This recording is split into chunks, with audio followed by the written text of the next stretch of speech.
ये आपने मास्क क्यों पहना हुआ है? यार इमरान खान से मोहब्बत है। इमरान खान के बारे में मैं एक शायरी पढ़ूंगा। I love you Imran Khan, हम पे तुम पर फख्र है, ना तुम किसी के सामने झुके ना तुम बिके। इमरान खान से हमारा इतना मोहब्बत है कि हमने सहरा भी ले लिया और हमने अपने मोबाइलों में भी लगा लिया। ये देखो, ये हमारे देखो इतना मोहब्बत है इमरान खान के साथ, इतना मोहब्बत है कि हम अपने दिल हर कुछ कुर्बान है इमरान खान के। अच्छा, आज आप यहाँ पे क्यों तशरीफ लाए हैं? इमरान खान की मोहब्बत आपको लेके आई है? जी अल्हम्दुलिल्लाह, इमरान खान की मोहब्बत हम के लेकर आए। इमरान खान साहब तो यहाँ पे तशरीफ नहीं ला रहे। तो इंशाल्लाह फिर अगले साल पे तो आएंगे क्या, नहीं इंशाल्लाह जेल से बाहर आएंगे। अच्छा, आप इमरान खान को कितनी देर में जेल से वापस आता देख रहे हैं? ये तो अब अभी पता नहीं है। अभी इंशाल्लाह ताला अभी आ सकते हैं, ऐसे 2-3 महीने भी आ जाएंगे इंशाल्लाह ताला, हम अगर मेहनत करें। अच्छा, मरियम नवाज जो वज़ीर आला बनी है, आपके ख्याल में वो अपने वोटों से आई हैं? नहीं नहीं, ये बेईमानी हुई है।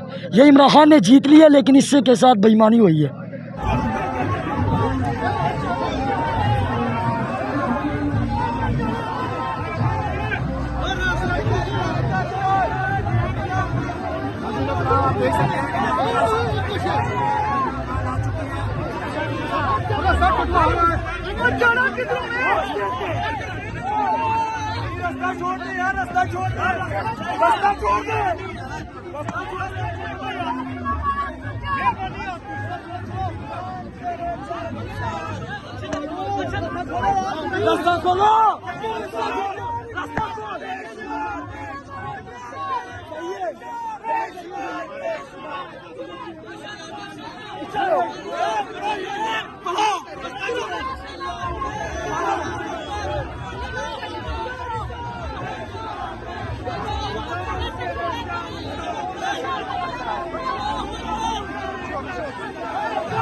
यहाँ पर कारकुनान जो है